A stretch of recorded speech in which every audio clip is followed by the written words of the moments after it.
ಸ್ನೇಹಿತರೆ, ನಿಮಗೆ ಗೊತ್ತಾ, ಹಿಂದೂ ಪುರಾಣಗಳಲ್ಲಿ ಜೇನುನೊಣಗಳಿಗಾಗಿಯೇ ಒಂದು ಶಕ್ತಿಶಾಲಿ ದೇವತೆಯ ಅವತಾರವಿದೆ. ಕೋಟ್ಯಾಂತರ ಜೇನುನೊಣಗಳನ್ನು ತನ್ನ ಸೈನ್ಯವಾಗಿ ಮಾಡಿಕೊಂಡು ದೇವತೆಗಳನ್ನು ನಡುಗಿಸಿದ ಮಹಾ ರಾಕ್ಷಸನನ್ನು ಧ್ವಂಸ ಮಾಡಿದ ಆ ಶಕ್ತಿ ಯಾರು ಗೊತ್ತಾ? ಅವಳೇ ಮಾ ಬ್ರಾಹ್ಮರಿ ದೇವಿ. ಇವತ್ತಿನ ವಿಡಿಯೋದಲ್ಲಿ ಜೇನುನೊಣಗಳ ದೇವತೆಯಾದ ಬ್ರಾಹ್ಮರಿ ದೇವಿಯ ರೋಮಾಂಚನಕಾರಿ ಮತ್ತು ರಹಸ್ಯ ಕಥೆಯನ್ನು ನಾವು ಸಂಪೂರ್ಣವಾಗಿ ತಿಳಿಯಲಿದ್ದೇವೆ.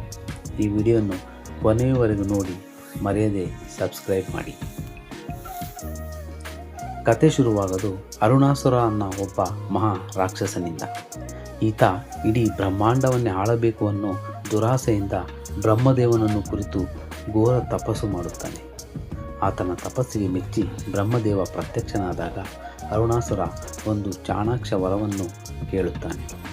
ನನಗೆ ಯಾವುದೇ ಆಯುಧದಿಂದ ಅಥವಾ ಪುರುಷ ಅಥವಾ ಮಹಿಳೆಯಿಂದ ಮತ್ತು 2 ಕಾಲುಗಳುಳ್ಳ ಅಥವಾ 4 ಕಾಲುಗಳುಳ್ಳ ಯಾವುದೇ ಪ್ರಾಣಿಗಳಿಂದ ಸಾವು ಬರಬಾರದು ಎಂದು.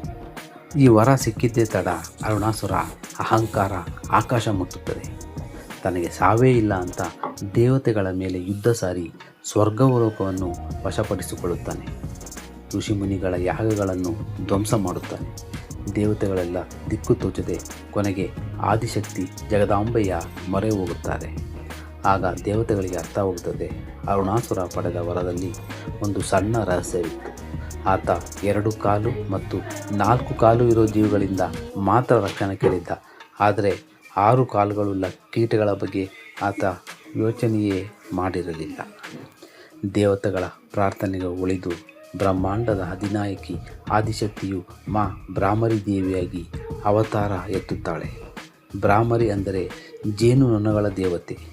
ದೇವಿಯ ರೂಪ ಅದ್ಭುತವಾಗಿತ್ತು. ಆಕೆ ಕಣ್ಣು ಬಿಡುತ್ತಿದ್ದಂತೆ ಆಕೆಯ ದೇಹದಿಂದ ಮತ್ತು ಆಕಾಶದಿಂದ ಕೋಟ್ಯಾಂತರ ಕಪ್ಪು ಜೇನುನೊಣಗಳು, ದುಂಬಿಗಳು ಮತ್ತು ಕಣಜಗಳು ಸೃಷ್ಟಿಯಾಗುತ್ತಿದ್ದವು. ಇಡೀ ಆಕಾಶವೇ ಜೇನುನೊಣಗಳ ಗುಂಪಿನಿಂದ ಕತ್ತಲಾಗಿ ಹೋಗಿತ್ತು. ಆ ಜೇನುನೊಣಗಳ ಭೀಕರ ಝೇಂಕಾರ ಇಡೀ ಬ್ರಹ್ಮಾಂಡವನ್ನೇ ನಡುಗಿಸುತ್ತಿತ್ತು. ಬ್ರಾಹ್ಮರಿ ದೇವಿಯ ಜೇನುನೊಣಗಳ ಸೈನ್ಯ ಅರುಣಾಸುರನ ಕೋಟೆಯ ಮೇಲೆ ದಾಳಿ ಮಾಡುತ್ತದೆ. ರಾಕ್ಷಸರ ಸೈನ್ಯ ಎಷ್ಟು ಕತ್ತಿ ಬಾಣ ಎಸೆದರೂ ಜೇನುನೊಣಗಳನ್ನು ಏನು ಮಾಡೋಕ್ಕೆ ಆಗಲಿಲ್ಲ. ಲಕ್ಷಾಂತರ ಜೇನುನೊಣಗಳು ಅರುಣಾಸುರನ ದೇಹವನ್ನು ಮುತ್ತಿ ಆತನನ್ನು ಚುಚ್ಚಲು ಆರಂಭಿಸುತ್ತದೆ. 6 ಕಾಲುಗಳುಳ್ಳ ಈ ಜೇನುನೊಣಗಳು ಅರುಣಾಸುರನ ದೇಹದ ಪ್ರತಿ ಅಂಗವನ್ನು ಸೀಳಿ ಸಾಯಿಸುತ್ತದೆ. ಬ್ರಹ್ಮನ ವರ ಸುಳ್ಳಾಗದಂತೆ 6 ಕಾಲಿನ ಜೀವಿಗಳ ಮೂಲಕ ಅರುಣಾಸುರನ ಪಾಪದ ಗೂಡು ಕೊನೆಗೂ ಧ್ವಂಸವಾಗುತ್ತದೆ. ಹೀಗೆ ಜೇನುನೊಣಗಳ ರೂಪದಲ್ಲಿ ಬಂದು ಲೋಕವನ್ನು ರಕ್ಷಿಸಿದ ಈ ದೇವಿಯನ್ನು ಇಂದಿಗೂ ನಾವು ಆಂಧ್ರ ಪ್ರದೇಶದ ಪ್ರಸಿದ್ಧ ಜ್ಯೋತಿರ್ಲಿಂಗ ಕ್ಷೇತ್ರವಾದ ಶ್ರೀಶೈಲಂನಲ್ಲಿ ಭ್ರಮರಾಂಬಿಕಾ ದೇವಿಯನ್ನು ಪೂಜಿಸುತ್ತೇವೆ. ಇದು ಭಾರತದ 18 ಶಕ್ತಿಪೀಠಗಳಲ್ಲಿ ಒಂದಾಗಿದೆ. ಇಂದಿಗೂ ಈ ದೇವಸ್ಥಾನದ ಗರ್ಭಗುಡಿಯ ಹಿಂಭಾಗದಲ್ಲಿ ದುಂಬಿಗಳ ಝೇಂಕಾರ ಕೇಳಿಬರುತ್ತದೆ ಅನ್ನೋ ನಂಬಿಕೆ ಇದೆ. ನಿಮಗೆ ಮಾ ಬ್ರಾಹ್ಮರಿ ದೇವಿಯ ಈ ಅದ್ಭುತ ಕಥೆ ಇಷ್ಟವಾಗಿದ್ದರೆ ಈ ವಿಡಿಯೋಗೆ ಒಂದು ಲೈಕ್ ಮಾಡಿ, ನಿಮ್ಮ ಸ್ನೇಹಿತರೊಂದಿಗೆ ಶೇರ್ ಮಾಡಿ ಮತ್ತು ಇಂಥದ್ದೇ ರೋಮಾಂಚನಕಾರಿ ಪೌರಾಣಿಕ ಕಥೆಗಳಿಗಾಗಿ ನಮ್ಮ ಚಾನಲನ್ನು ಈಗಲೇ ಸಬ್ಸ್ಕ್ರೈಬ್ ಮಾಡಿ. ಧನ್ಯವಾದಗಳು.